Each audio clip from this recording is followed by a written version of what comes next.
So you want to know what happened on Raw, Smackdown, and this past week in WWE? Well, this is the show for you. Welcome to the very first episode of Weekly Roundup.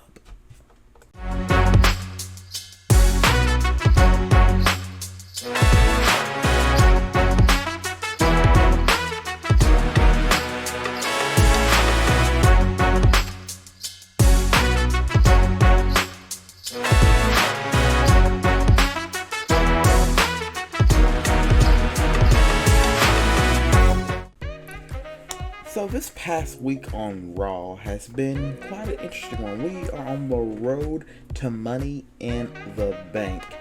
And Raw kicked off in a big way with Seth Franklin Rollins. And of course, Seth was supposed to have an open challenge planned, but that actually didn't go through because of Finn Balor. Finn Balor attacked Seth Rollins, and there was no open challenge on Raw. And now we're wondering if Seth is injured. Will he be able to compete? Will he be able to defend his title at NXT Gold Rush against Braun Breaker? Now, we also have Trish Stratus, the WWE Hall of Famer. She qualified for the Money in the Bank ladder match. She defeated Raquel Rodriguez because of Becky Lynch's disqualification after her interference with the match. She was in no way trying to hurt Raquel, but she ended up getting the win for Trish after interfering in that match. So it ended in a disqualification. Now, we had a beautiful welcome, sort of, for Logan Paul. Logan Paul, the social media megastar, he came out and announced that he's contacted the WWE executives and now has been added to the Money in the Bank ladder match. Money in the Bank is now going viral because of the social media megastar. But he gets interrupted by Ricochet, and then by many others, including the real megastar, LA Knight, who absolutely buries him. Follow this, you'll find the exact directions of where you can stick each and every one of those bottles of Prime. Yeah! Came out and just started to brawl. He didn't have anything to say, he just wanted to fight.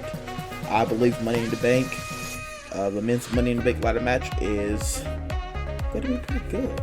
You got the social media megastar. You got Ricochet. You got Shinsuke Nakamura. You got Butch. And many more. 3 other people, I believe. And they're going to do it for that briefcase. But I can obviously see LA not winning that. But we had a major 6-man tag team match to close out Raw. It was Cody, Sammy, KO versus Balor, Priest, and Mysterio. Prison Dom, Damian Priest, and Finn Balor, the Judgment Day, which actually has a little bit of rockiness going on. But I digress. When it gets Cody Rhodes, Sami Zayn, and Kevin Owens in a major main event. Now, who got the win? Cody, Sami, and KO. Those are your major moments from Raw. You ended it in a big way with the American Nightmare, the biggest babyface on Raw, Sami and KO getting the win. And we find out Seth's condition, and he will still defend his title at NXT Gold Rush against Braun Breaker. So, NXT Gold Rush. I'm not going to talk too much about NXT, but I wanted to let you know about this. Seth Rollins retained, but also got a visit from Finn Balor. Finn Balor wants that championship. He wants to get revenge on Seth Rollins. He wants to get the title that he never has held before. He wants that World Heavyweight Championship. And We're going to figure it out at Money in the Bank. Can he do it? Now, what happened on Smackdown? What happened on the show with the Bloodline? So, we kick off the show with recapping what happened. And I'm out too. Oh my God! So the show kicks off with them. They got a big pop from the crowd. Of course they do. They're two guys going against their own blood. It is a bloodline silver war at Money in the Bank. And we have an amazing promo from the Usos. They're getting pumped up for this match. Jay, he's so torn. He wants to be by his brother's side, but you can still tell that he still loves his cousin. But he despises the wise man Paul. Now, ladies and gentlemen, my name is Paul. And quite frankly, the Usos are going to lose that Money in the Bank. Yes, they are. Because my tribal chief and the enforcer, Solo Sikoa, will defeat them.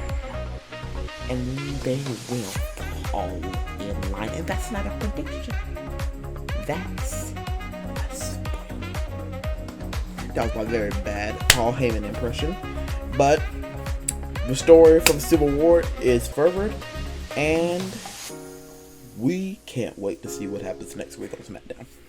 But also, Solo Sikoa, Samoan Spike's Ridge Holland backstage. And this enrages Sheamus. So, Sheamus goes out and he wants a match against Solo Sikoa in the main event of Friday Night SmackDown. But before that match is even confirmed, we have some other things going on, but also some great things to note. Shayna and Ronda become the unified women's tag team champs. They defeated those, I don't even know how to describe them, that union that I do not like none whatsoever, which I'm glad they lost, but that's my opinion. But Shayna Baszler and Ronda Rousey are the women's champs, and we found out also that those women's tag titles will be defended on all three brands, Raw, SmackDown, and NXT. So you may see Ronda Rousey, Shayna Baszler popping up on Friday Night SmackDown, on Monday Night Raw, or on NXT. You just never know who may challenge for those titles. And I think they are the perfect people to give the titles a little bit more prestige and to maybe have a pretty good title reign with it as well. Now we have Charlotte Flair. She just came back last week. Much of a dislike of Bianca Belair because she was kind of cutting the line, as Bianca would probably claim. But she beats Lacey Evans and has an encounter with Asuka. Asuka, the new WWE Women's Champion, came out and attacked Charlotte Flair after her match. This is building for their match on next week's Friday Night SmackDown. Now, Bianca has been barred from ringside from that match on next week's SmackDown due to Adam Pearce's decision. And Bianca's not happy about that. She has been getting a little more angry each week because she has been first cut by Charlotte in the line to the Women's Championship, and now she's barred from ringside from that match. Adam Pearce has promised her a title opportunity to whoever wins, but like me and probably everybody else in the WWE Universe, we're doubting what Adam Pearce is even saying. So, will Bianca ever get her title match, or will she turn heel first? Now, we have the main event of Friday Night SmackDown, the biggest highlight of the night, Sheamus versus Solo. They have a wonderful match that ends up ending in a disqualification. Sheamus gets put through the barricade by Solo, and he is kind of blacked out. So the ref stops the match. And then the Usos come out. Before Sheamus can get attacked further by Solo, the Usos' music hits. They come out and destroy and ultimately attack their own brother. My goodness. The show starts off with a bang and ends with a bang. Starts off with the bloodline, ends with the bloodline. So in my closing for this little weekly roundup, Money in the Bank is coming up this Saturday, 3 p.m. Special start time. It's streamed exclusively on Peacock. What's going to happen? What's going to happen on Raw later on tonight at 8 p.m. on the USA Network? What's going to happen on Friday Night Smackdown, 8 o'clock on Fox? And what is going to happen at Money in the Bank? Well, we'll find out next week on a brand new episode of Weekly Roundup. Remember that I love you, but Jesus loves you more. So take care, everybody. Until the next time, here on Weekly Roundup.